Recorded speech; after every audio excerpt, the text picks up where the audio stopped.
Hebreus capítulo 9, a gente vai ler do verso 1 até em diante. Dessa vez nós não vamos ler um versículo a não ser esse aqui.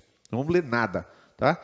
Só vou ler isso aqui e depois eu vou citar de cabeça N versículos, porque a gente vai ter uma ministração totalmente visual. Hoje vai ser totalmente visual. Hebreus 9, verso 1 em diante. Ora, a primeira aliança tinha regras para a adoração e também um santuário terreno. Foi levantado um tabernáculo. Na parte da frente, chamada lugar santo, estava o candelabro, a mesa e os pães da presença. Por trás do segundo véu, havia a parte chamada lugar santíssimo, onde se encontravam o altar de ouro para o incenso e a arca da aliança totalmente revestida de ouro. Nessa arca estavam o vaso de ouro contendo o maná, a vara de Arão que floresceu e as tábuas da aliança. Acima da arca estavam os querubins da glória, que com a sua sombra cobriam a tampa da arca.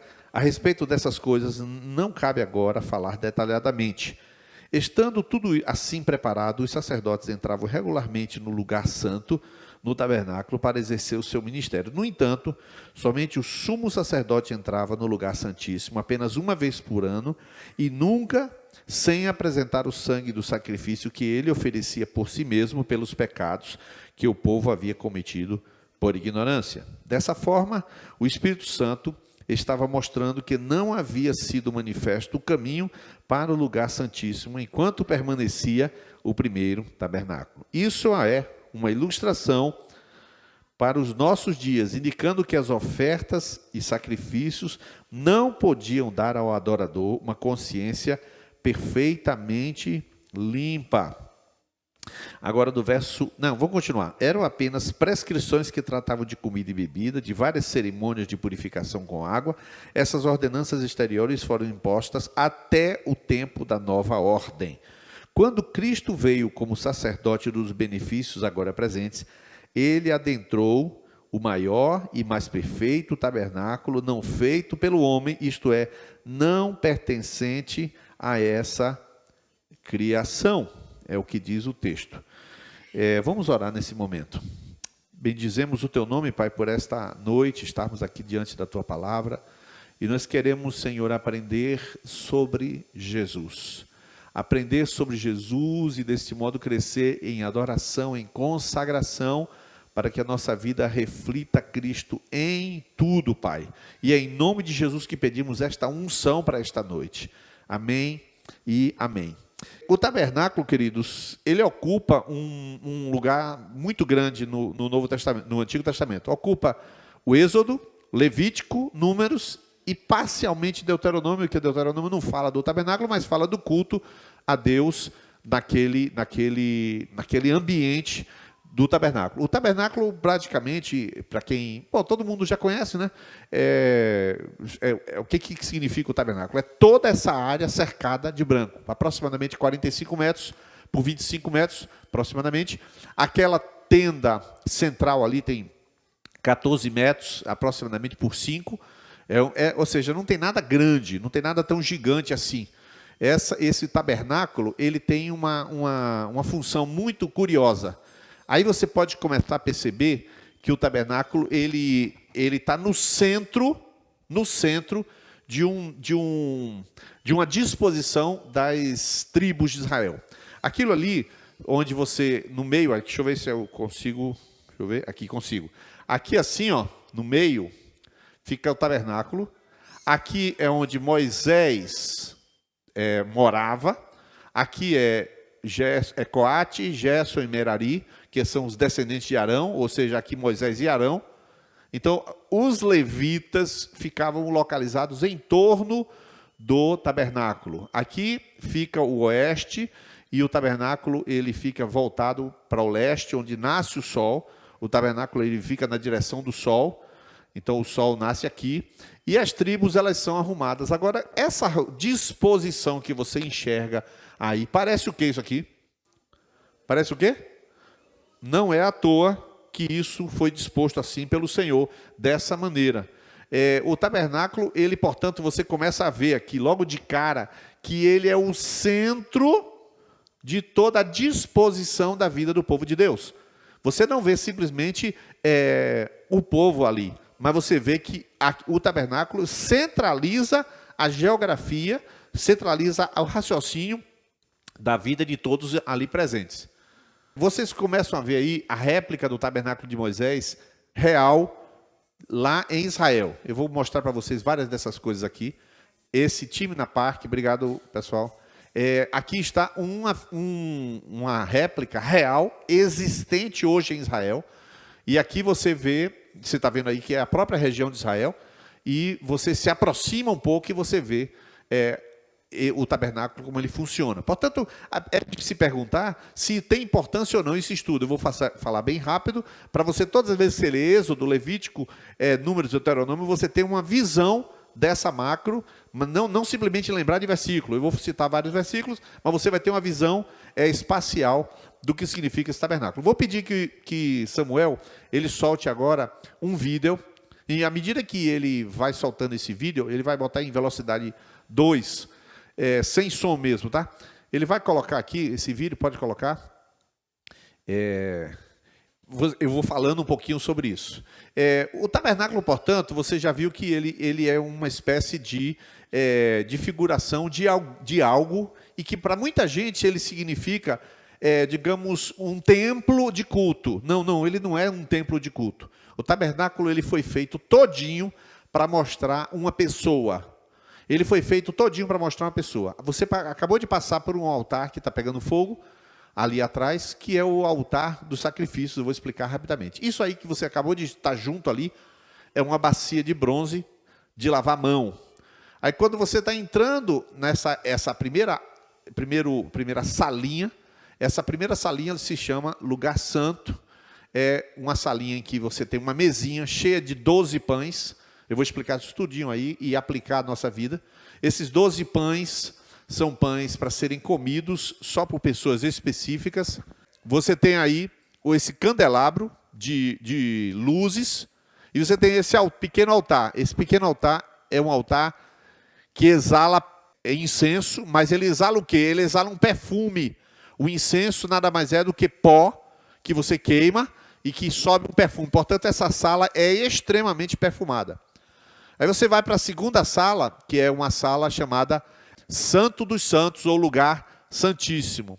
Nesse lugar santíssimo, nesse lugar especial, é onde tem a Arca da Aliança, né? Você já deve ter visto Indiana Jones querendo buscar, procurando a Arca da Aliança. Então, esse ambiente aí, que você está nesse momento aí, esse lugar é um lugar bem cheiroso. O que acontece com esse tabernáculo? Existiam regras muito claras. Você já começa a ver que o tabernáculo é o centro do culto, centro da vida, centro da geografia, centro de tudo que está acontecendo na vida do povo de Israel.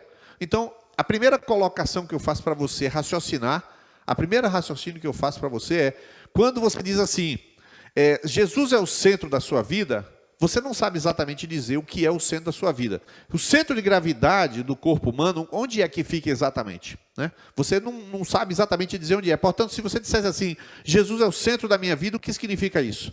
Então, desfaça esse raciocínio, sendo da minha vida, porque você não é centro de nada para colocar Jesus no centro de coisa nenhuma. Não é assim.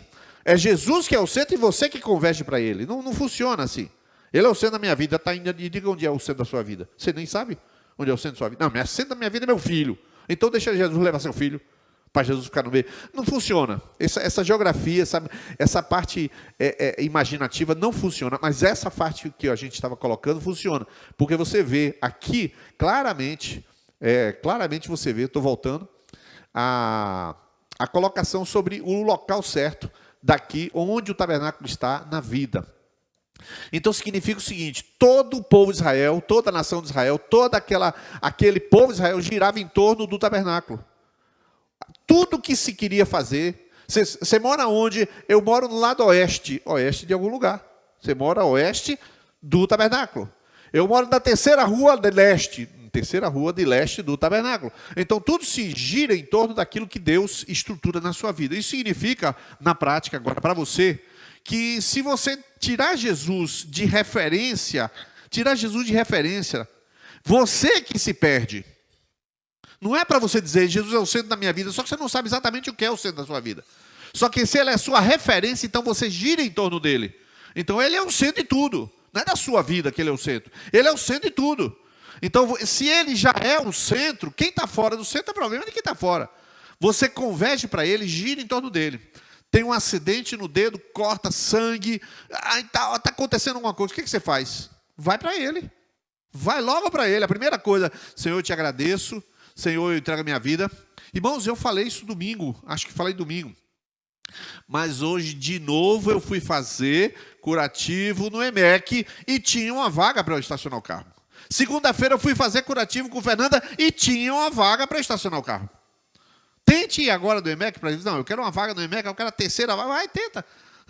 Como é que pode isso? E eu tomo isso como uma verdade no meu coração, porque eu estou convergindo para Deus. Aí hoje eu já consegui falar com o enfermeiro, já consegui assim, eu vou trazer para você um livro.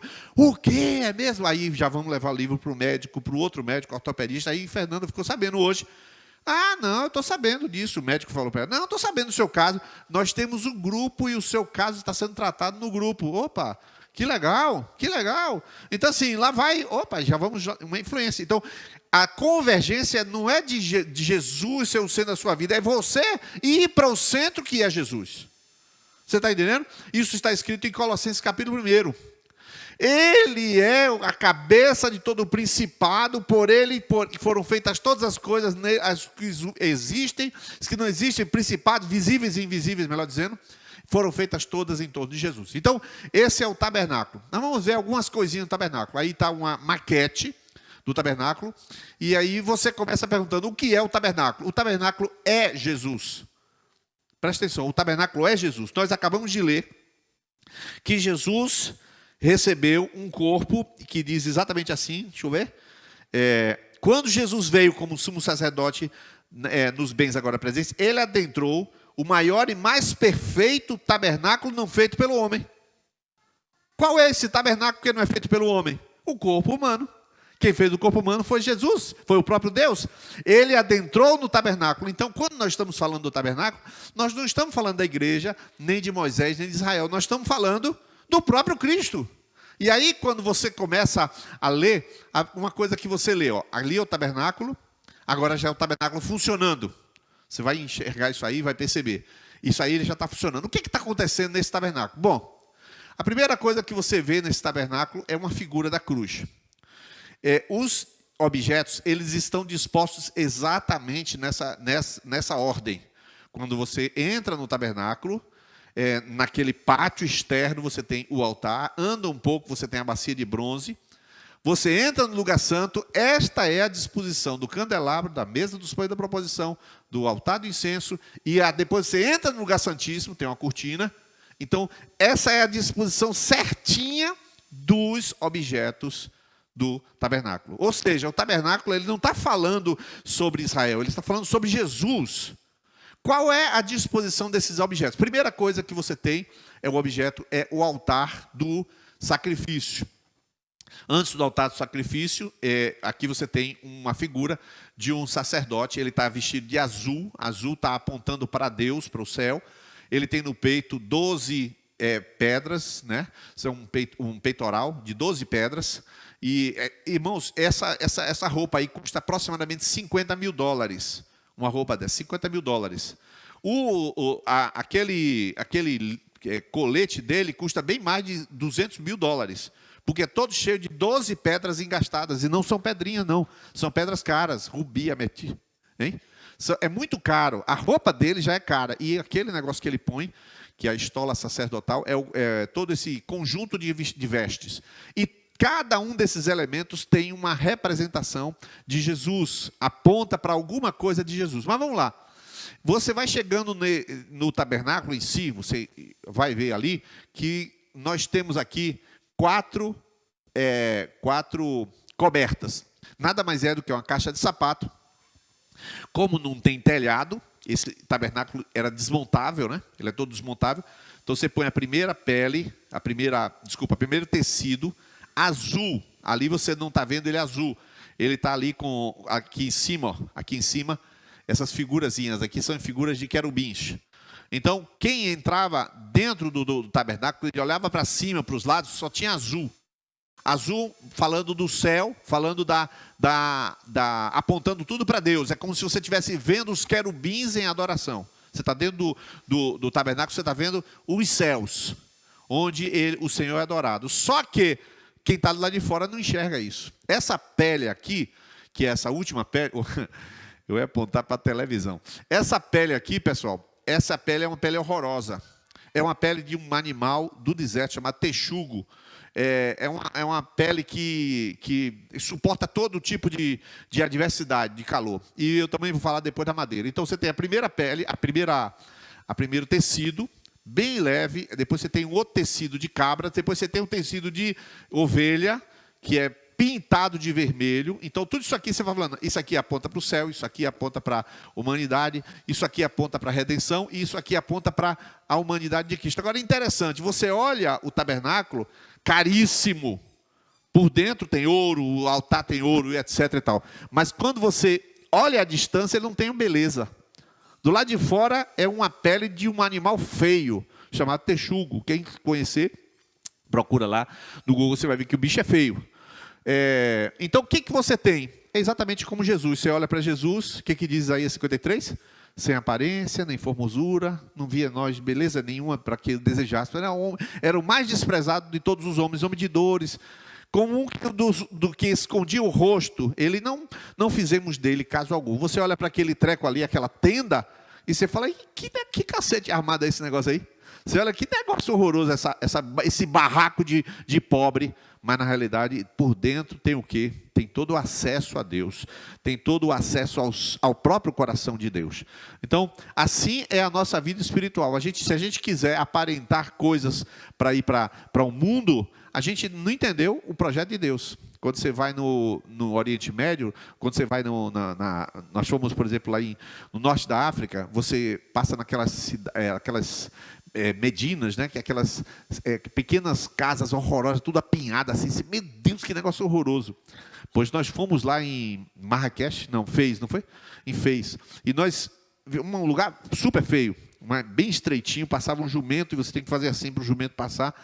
E aí, quando você entra numa portinha, quando você dá de cara com aquela portinha, o que tem dentro? Um palácio. Um palácio, lá de fora horroroso, de dentro um palácio. Porque no Oriente, o ensino aquilo que tem valor é reservado, é interno. Do lado de fora as pessoas, elas usam, inclusive as mulheres usam aquelas roupas assim, não é porque tem, digamos assim, uma ideia de sensualidade, não. Elas estão protegendo e guardando para quem elas amam o que é de melhor delas. Aí, dentro de casa, elas andam sem aquela roupa. Mas quando elas saem na rua, elas se cobrem, porque o que é de bom, elas mostram para quem elas amam. Então, isso é um conceito. E mesma coisa o tabernáculo. Aí você entra nesse tabernáculo, aquela tenda, e você encontra um altar, que é o primeiro objeto, que eu falei, depois da cruz, o primeiro objeto. Por que esse primeiro objeto? Ele aponta para o sacrifício de Jesus. Portanto, qualquer pessoa que por acaso diz que crê em Jesus, mas não passou pelo sacrifício de perdão dos pecados, e entender o que é pecado, entender o que é perdão de pecado, essa pessoa não pode ter acesso a Deus.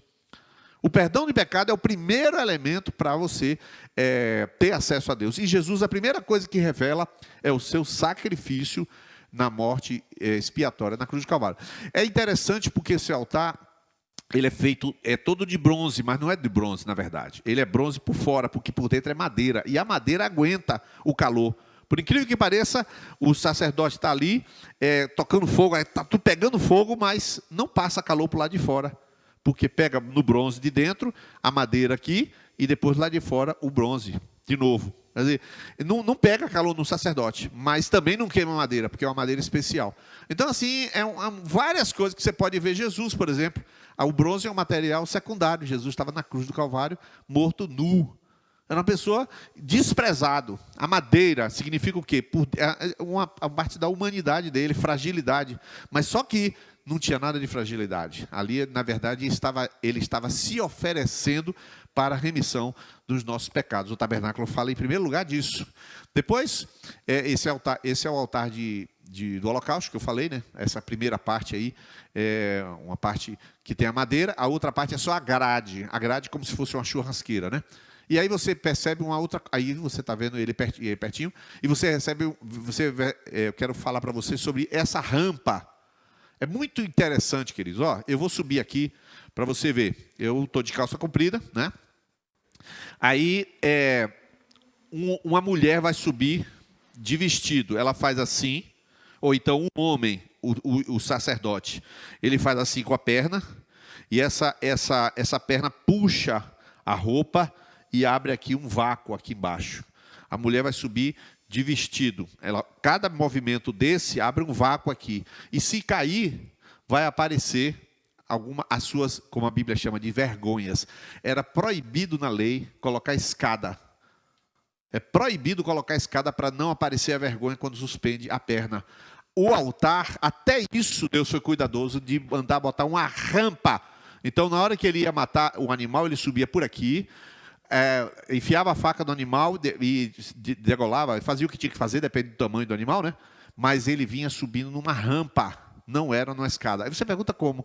Deus é um Deus de detalhes. Deus é um Deus de detalhe. Cada detalhe Deus pensa especificamente para poder que isso tenha uma lição na sua vida. Então, nada é por acaso. Quando a gente diz assim, mulher, seja submissa, quando diz marido, ore pela sua esposa. Canso de dizer, rapaz, todo dia de noite, põe a mão na cabeça da sua esposa, ore por ela. Eu falo isso para os maridos. É um detalhe simples, mas faz toda a diferença. É um detalhe simples, aí, não, bota a escada mesmo, não tem negócio de escada não. Faz assim, faz do jeito que Deus está mandando, que é a melhor maneira. Obedecer não custa nada, ao contrário, é ganho, né? A pia de bronze, ela vai apontar para uma outra coisa na obra da salvação. Então, o perdão dos pecados. Aí a segunda coisa é o trabalho de purificação da macro. Essa pia de bronze é a nossa macro. É a lavagem pela palavra. Enquanto você está sendo ministrado pela palavra, você está sendo lavado pela palavra. É exatamente esse o papel da pia de bronze, mostrar a obra de lavagem que Jesus opera na sua vida, na minha vida, mediante a palavra de Deus. E aí você tem, internamente, você chegou naquele lugar, que é lugar santo, ou santo lugar, melhor dizendo. E aí começa alguns problemas, que eu quero cantar para vocês, alguns corinhos, né? Aqui você vai ver o lugar santo, que eu já passei lá, e aqui o lugar santíssimo, ou, né? Aqui, ó, lugar santo, lugar santíssimo, ok. Aí você ouve um corinho, né? Pois o Espírito de Deus está aqui, ó, leva-me à sala do trono, pelo novo e vivo caminho. Aí ele fala, me leva ao santo lugar. E tem uma outra música, no santo dos santos, a fumaça me esconde, só teus olhos. Essas músicas de fazer para levar ao lugar santo, ou levar ao lugar santíssimo, elas são praticamente uma negação de uma obra já realizada. Só que a gente gosta desse negócio, de ficar cantando essas coisas. A gente não, fale por você, né? Então eu não gosto, né? Você que sabe se você gosta de cantar essas coisas. Mas no inário, na inologia popular, a gente esquece que existe uma obra já realizada por Cristo Jesus, para acabar com esse negócio de ficar tendo acesso ao lugar santíssimo. O lugar santíssimo, qual é o lugar santíssimo? Se isso aí representa exatamente aquilo que Jesus realizou. O que Jesus realizou? Ele realizou o sacrifício pelos pecados. Então ele, digamos que é ele, né? Ele também tem um recurso para limpar você através da lavagem da palavra. Aí ele também tem um recurso para ter acesso a Deus. Mas para permitir você ter acesso a Deus, ele teve que perdoar os seus pecados.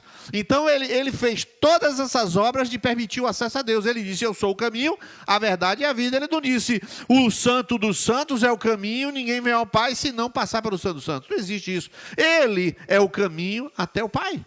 Ele é o caminho até o lugar santíssimo. É ele que revela o lugar santíssimo. É Jesus Cristo que faz isso. Algum comentário, Fernanda? Eu sinto que tu queres comentar alguma coisa. É assim, véu? Que véu? A gente vai ver que véu é esse. Bom, aqui é outra figura, um esquemático aqui também. É uma maquete, tem muito usado essas maquetes, ó. aqui essa primeira fase, aqui, você está vendo aqui o véu, que Fernando acabou de falar? O véu se rasgou, né? E aqui está o lugar santo e aqui a arca da aliança no lugar santíssimo. Aí você já está vendo como é que funciona. Bom, esse aí é o lugar santo. Vamos agora falar sobre os 3 elementos importantes para a sua vida espiritual, que são nesse lugar santo. Aqui tem um sacerdote, né? Você já viu que o camarada está de azul, é o sumo sacerdote. Isso aí é real, tá bom? Isso aí é real, é lá em Israel isso aí. Isso aí as pessoas visitam, tiram foto, isso tudo acontece. Mas preste atenção em 3 coisas que você está vendo aí. Você está vendo aquela menorá, ou aquele castiçal, você pergunta o que é isso? Porque esse lugar, pessoal, eu acabei de falar, aqui está... Perceba bem, como isso é uma maquete em Israel, aqui não está como deveria. Isso aqui deveria ser azul, tá? Isso aqui, tudo azul. Eu já mostrei a outra foto, você que é azul. Mas não tem luz de energia elétrica e não tem nenhum acesso de sol. Não tem nada disso aí. Qual é a iluminação desse lugar? Através desse castiçal que tem 7, como é que chama? Tem um central e 6 laterais. 6, como é que chama? Tem um nomezinho, né? É um candelabro, mas eu estou falando as hastes. São 6 hastes em cima da haste central. 7 hastes. Aí ele entra ali para oferecer o incenso, ele tem acesas aquelas 7 hastes, dando luz àquele lugar. O que é isso aí? Figura de quê? Bem, é figura da palavra de Deus e a luz é figura de Jesus. A palavra de Deus aponta para Jesus. Por essa razão, a gente diz assim, rapaz, coloca na luz. Rapaz, coloca essas coisas na luz. Rapaz, fala o que está no teu coração. Porque luz é que faz a diferença nesse ambiente. Se ele não tiver essa luz, ele não sabe nem onde é que ele oferece o incenso. Por essa razão é que não existe como você ter comunhão com os irmãos, que a Bíblia diz, se andarmos na luz, como ele na luz está, temos comunhão uns com os outros. Quem dá luz? A palavra de Deus. Eu estou falando essas coisas aqui, e cabe a você refletir e tomar algumas decisões de colocar na luz algumas coisas que estão nas trevas. Não há outro jeito. Não existe o quê? A segunda coisa, não existe, aqui está o altar do incenso. O altar do incenso fala de quê? Daquilo que sobe cheirando, que significa adoração. Não há adoração sem luz. Ou seja, uma pessoa que se aproxima de Deus, ele tem que se aproximar de Deus com alguma coisa agradável a Deus. Só que essa coisa agradável a Deus, que é a adoração, não vem para quem está em trevas. Por essa razão, quem está em trevas não consegue adorar. Não consegue adorar. O camarada, ele consegue cantar, ou ele consegue pensar naquilo que está cantando, mas não viver aquilo que está cantando. O Espírito de Deus está aqui, operando em nossos corações, no meu mesmo que não. Trazendo sua vida e poder, cadê o poder? Ministrando sua graça sobre os outros. E o cara está cantando aqui, mas ele não está vivendo aquilo. Aquilo não é real para ele. Porque não tendo luz, não tem adoração. É preciso que você compreenda. A adoração foi o que eu vi quando cortou o dedo de Fernando. Ali é adoração. Ali é assim, Senhor, obrigado. Desculpa, irmão, mas eu não agradeci. Eu não tenho que agradecer isso, né? Também não questionei Deus, mas ela agradeceu. Então, ela agradeceu e ontem eu agradeci. Né? Eu vou chegar na frente, Senhor, obrigado. Não, ela que agradeça. Mas agora que ela agradeceu, eu peguei carona, fui lá, agradeci, porque eu sei que coopera para bem, mas eu tinha que ficar calado, vendo acontecer aquelas coisas. Mas a adoração aí, tem luz na vida, estou tranquila, estou leve, o diabo não me toca, a Bíblia diz que aquele que é nascido de Deus conserva-se a si mesmo puro, e o maligno não lhe toca, acontece a coisa na minha vida, é para a glória de Deus, e aí ela entrega o aroma suave ao Senhor, ela adora. Assim, queridos, é você, eu, cada um de nós. É o local, se você não põe luz, trevas, você não sabe nem o que é adorar. E a terceira coisa importante, essa mesinha de pães da presença. Irmãos, o nome desse objeto aí, é pães da presença. É interessante isso, né? Pão da presença. O que é isso, pão da presença? E eu fui pesquisar só para tirar dúvida do que significa pão da presença. É porque é o seguinte, como ali é um lugar da presença de Deus, você põe um pão, olha só, você põe um pão e o pão está na presença de Deus. Aí você, para quê? Para Deus comer? Não.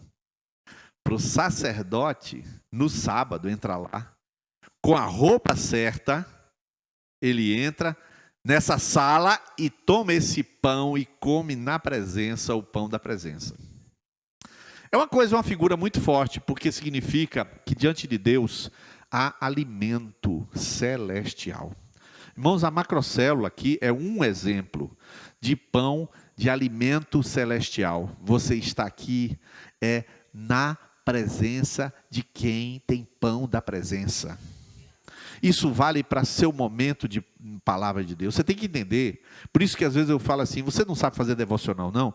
Eu gostaria só de ensinar a fazer um devocional. Você vai começar o seu dia, não comece falando, comece Deus falando. Pode ser a maior doideira aqui. Eu estou lendo Esdras, tem genealogia no meio.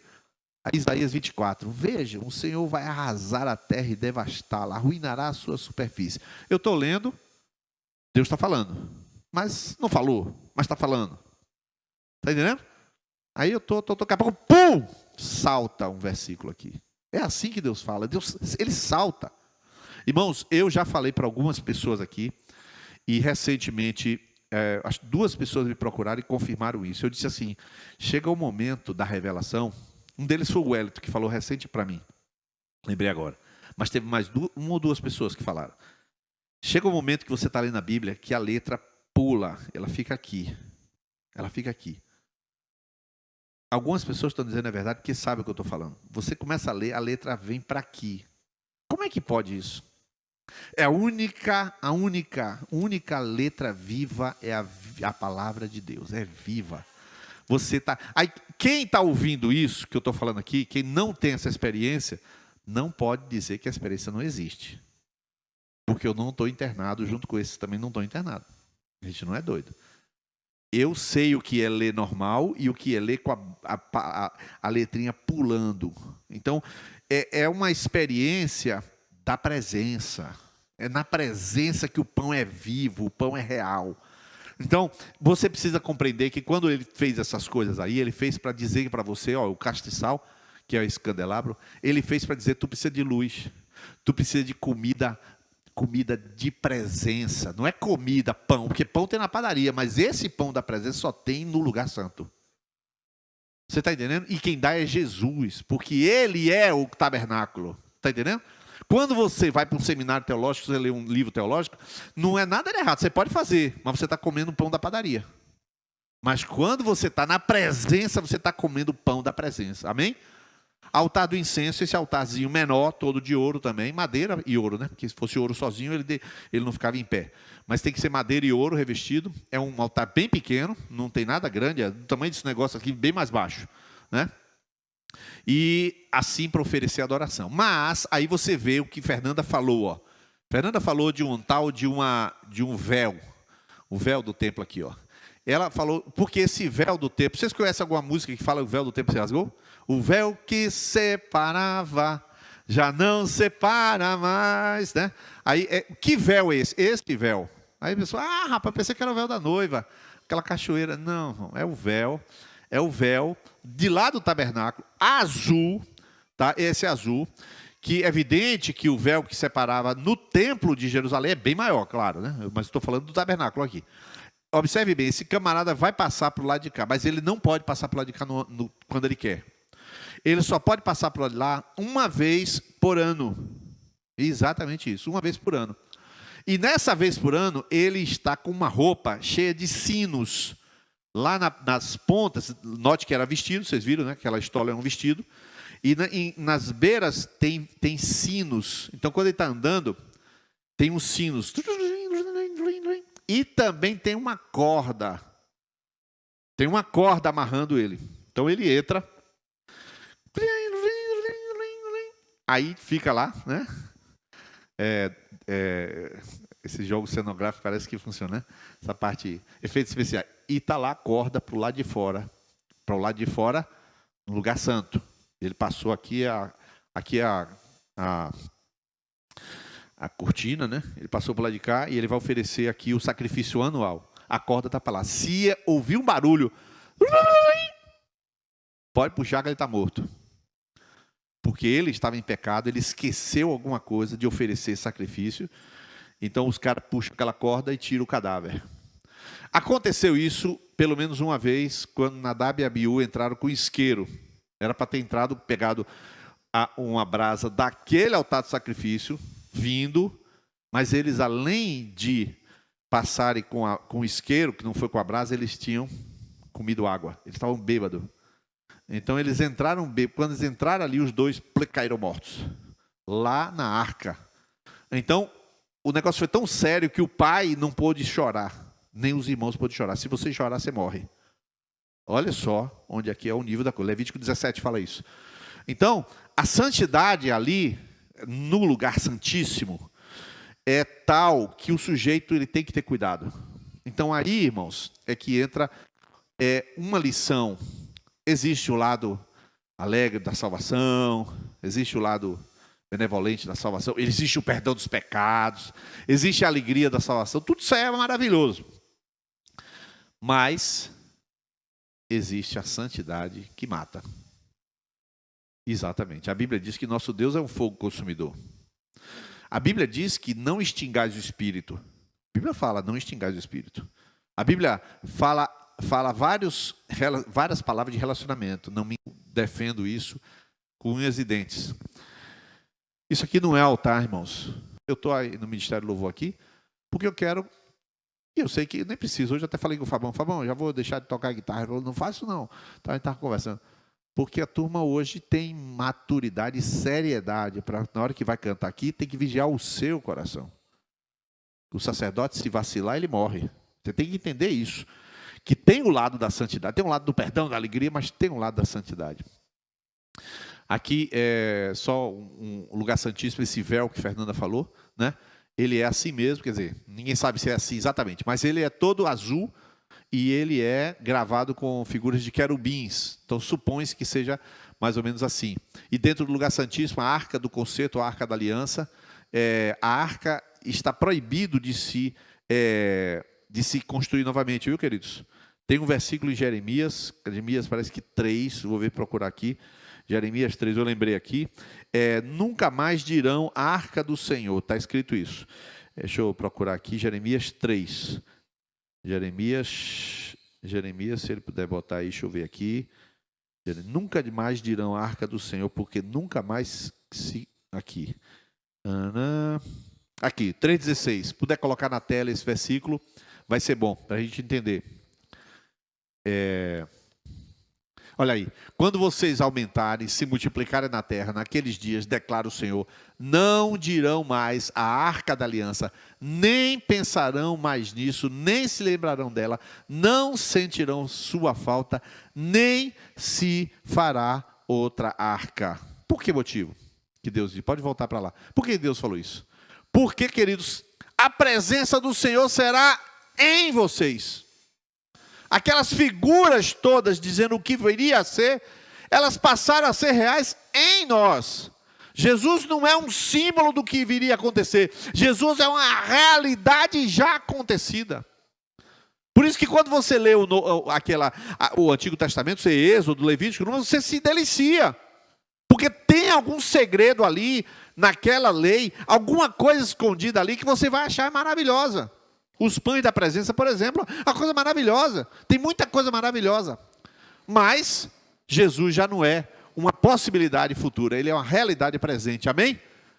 E aqui está a arca, mas agora é a última projeção essa aí. O véu que se rasgou de alto a baixo. Isso está escrito, você conhece esse texto. Deixa eu ver onde é que eu posso colocar. Mateus 27, verso 51. Mateus 27, 51, ele vai colocar essa expressão. Olha aqui que diz o texto. Naquele momento, queria que a igreja lesse, para eu tomar uma água aqui. Vamos ler, 1, 2, 3 já?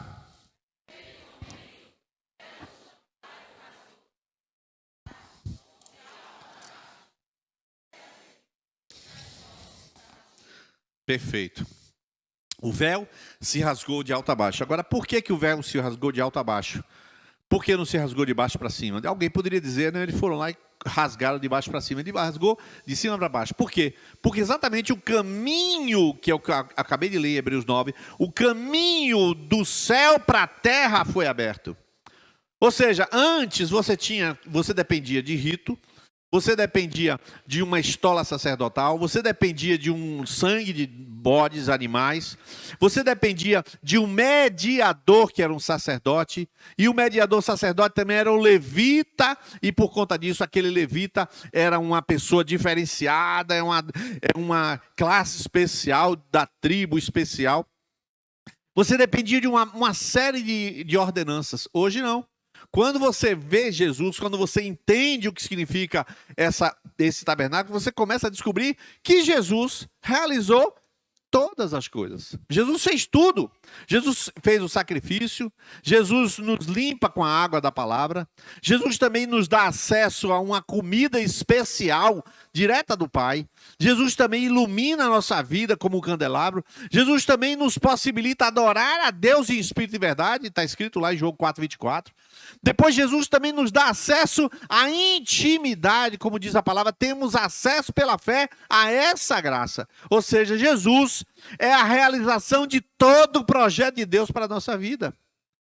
E aí eu tenho algumas aplicações para fazer para você. Você vê que eu não estou com esboço nenhum, eu resolvi somente colocar essas imagens para você ter uma visualização de quando você for ler a Bíblia, você vai lembrar do tabernáculo, você vai lembrar quando você for estudar. É claro que tem muita gente aqui que já estudou isso aqui, né? Mas independente de ter estudado, você está relembrando. Mas eu quero falar algumas considerações.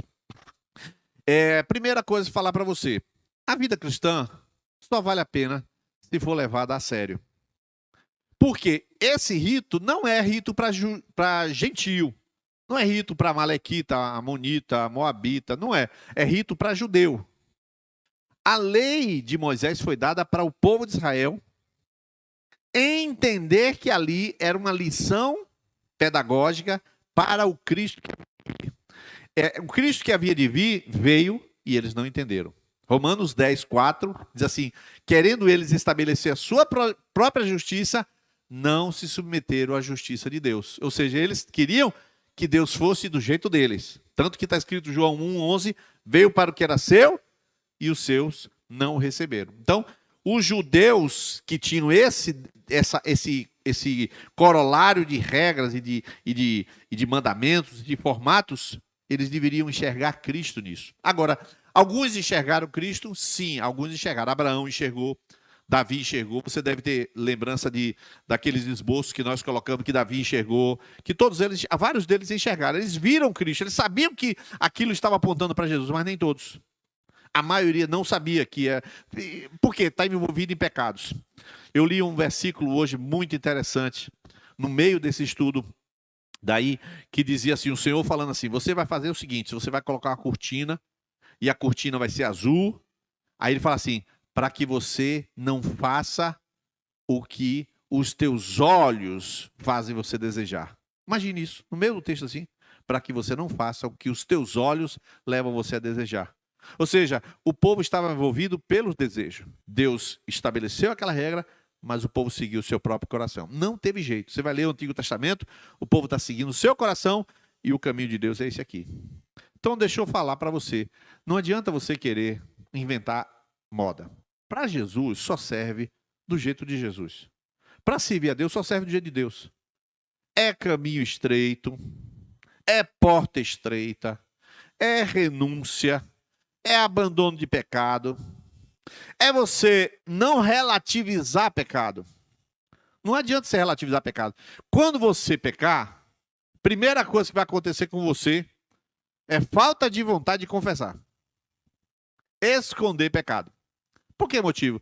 Porque você é descendente do mesmo que eu sou descendente, Adão. Você fala, não, mas isso não é nada demais. Não, isso é relativo, eu também não posso opinar, não é? Claro que a primeira coisa que você faz é justificar. Isso Adão fez, você vai fazer também. Você puxou a ele. Mas só que começa o afastamento. Você já não tem pão da presença. Já não consegue entrar. Leva-me na sala. Não sabe nem onde é a sala do trono. Só sabe cantar, mas não sabe chegar lá. Então isso é de todo mundo, querido. Por quê? Porque o caminho é um só. Arrependei-vos. O caminho é igual. O caminho é renúncia. O caminho é passar vergonha. Irmãos, algumas vezes eu vou dar uma indireta. Vou dar indireta, tá? Eu nunca dou indireta, e quando dou indireta, dá dia que é indireta. O cara é doido mesmo, né? Mas é indireta. Quando nós temos que corrigir alguém, nós vamos para as esferas certas de corrigir. Eu vou fazer só uma pergunta para os pais aqui. Os pais, quando dão uma correção física no seu filho, fazem isso no meio da rua? Fazem isso aonde? Lá no banheiro, lá não sei de onde, em cima, lá no closet, não é? Não é assim? Todas as vezes que nós queremos corrigir as pessoas, nós procuramos proteger e depois fazer isso. Eu nunca vi médico fazer, a não ser em guerra. Em guerra ele faz cirurgia aqui em cima daqui desse palco mesmo, mas só em guerra. Caso contrário, ele leva para um lugar com asepsia. Centro cirúrgico, Fernando chegou lá e ficou esperando o centro cirúrgico preparar. E ficou lá um bocado de tempo até o centro cirúrgico ser preparado. Quando o centro cirúrgico se preparou, aí ela foi fazer cirurgia. Porque tem que preparar o meio, o ambiente. Então, quando a gente faz correções, nós fazemos correções tendo o devido cuidado de evitar as exposições. De evitar muita gente envolvida. Quanto menos gente envolvida, melhor. Por que isso? Porque se Bia errar aqui no louvor, fizer uma besteira aqui, vocês não vão ficar sabendo. Aqui eu corrijo, ó, não está errado aqui. Não é assim que se faz. Você não chame atenção sei lá, de Alana desse jeito aqui. Deixa que eu chame a atenção. Eu corrijo aqui, corrijo mesmo. Sem problema nenhum. Mas só aqui vocês nunca ficam sabendo. E eu também não digo a ninguém. Então essas coisas têm a ver com o tabernáculo, com a seriedade, com o respeito com as coisas de Deus, com a forma de lidar com as coisas de Deus. Você observa, a vida cristã só serve se você levar a sério. Porque se não levar a sério, você vai fazer armengue. E, na verdade, o armengue é armengue do coração. Você quer fazer um negócio, você faz aquele negócio. E você faz aquele negócio enganado pelo seu próprio coração. Então, conselho para você, querido, não tente inventar a roda. Tire sangue de si mesmo, se necessário. A Bíblia diz que é melhor você entrar sem um olho no reino de Deus do que todo o seu corpo perecer no inferno. Não diz isso? Está escrito. Então, quando você sentir que você está sendo muito generoso com você está em pecado. Vou repetir. Quando você estiver sendo muito generoso com você está em pecado. Qual é o pecado? Eu não fiz nada. Fez sim. Lá dentro você fez. Você tratou você como um coelhinho da Páscoa. Você tratou você como um bibelô que merece... Não, você não merece nada, não. Você merece a cruz. O seu lugar é na cruz, morto, com os pregos de Jesus. Você acha que Jesus morreu na cruz? Que todo esse processo aí que tem altar, pia de bronze, tudo isso que aconteceu foi para quê? Para apontar o caminho. Apontar o caminho. Por que Caterine levou tanto tempo para dar o testemunho segunda-feira? Eu vou dizer na frente dela, porque não estava pronta.